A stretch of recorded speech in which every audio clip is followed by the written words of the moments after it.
La somme théologique de saint Thomas d'Aquin, première partie, traité sur la très sainte Trinité, question 27, article 4. La procession de l'amour en Dieu est-elle une génération ?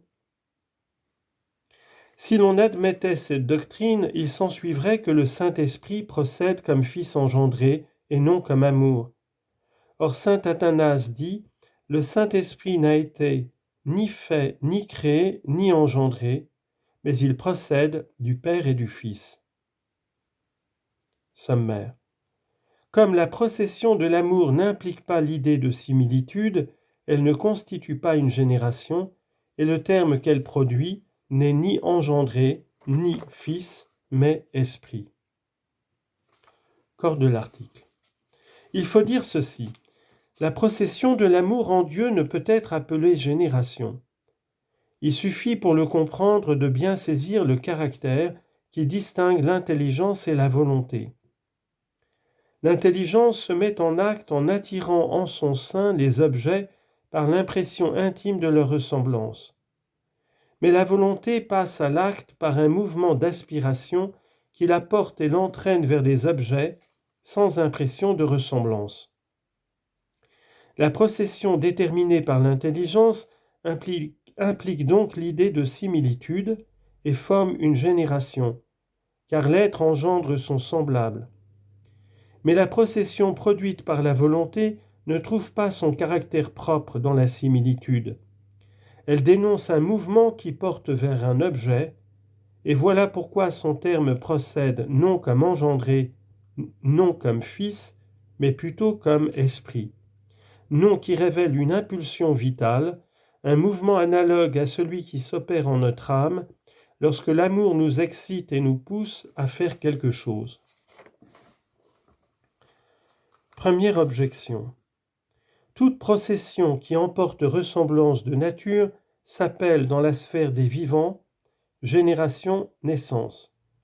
Or la procession de l'amour emporte en Dieu ressemblance de nature, car autrement elle serait hors de l'essence divine et partant extérieure. Donc la procession de l'amour en Dieu est génération, naissance. Réponse. Tout ce qui est en Dieu forme unité avec la nature divine. Ce n'est donc pas dans cette unité indivisible qu'il faut chercher le caractère propre qui distingue telle ou telle procession de telle ou telle autre. Mais on le trouvera dans les processions elles-mêmes, ou plutôt dans les rapports qu'elles ont entre elles. Or ces rapports dérivent de la volonté et de l'intelligence, et c'est d'après la nature différente de ces deux facultés qu'on nomme différemment les processions divines. Voilà pourquoi la procession de l'amour, bien qu'elle emporte la communication de la nature infinie, ne s'appelle pas génération. Deuxième objection. L'amour procède nécessairement, de même que le Verbe, avec la ressemblance de son principe. Et c'est pour cela que l'Ecclésiastique dit, chapitre 13, verset 19, « Tout animal aime son semblable ».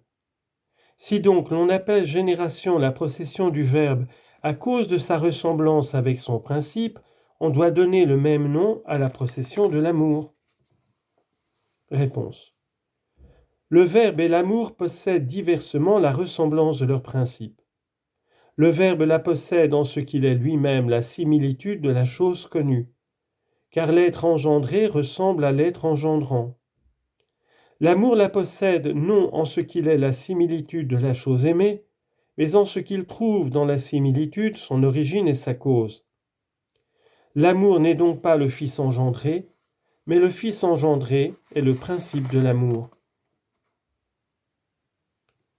Troisième objection. Ce qui est dans le genre est aussi dans l'espèce. Si donc la procession de l'amour se trouve dans la nature infinie, elle doit avoir non seulement le nom de procession qui désigne le genre, mais encore une dénomination particulière qui caractérise l'espèce. Or le nom de génération est le seul qui existe. Donc il n'y a pas d'autre procession que la génération. Réponse. Nous ne pouvons parler de Dieu, comme nous l'avons exposé précédemment, qu'en lui prêtant les dénominations des créatures. Or, comme la communication de la nature ne s'opère dans les êtres créés que par voie de génération, ce nom commun nous tient lieu de nom propre pour désigner la procession des personnes divines. Voilà comment la procession qui n'est pas une génération, la procession du Saint-Esprit, reste sans dénomination spéciale. Cependant, on peut l'appeler spiration.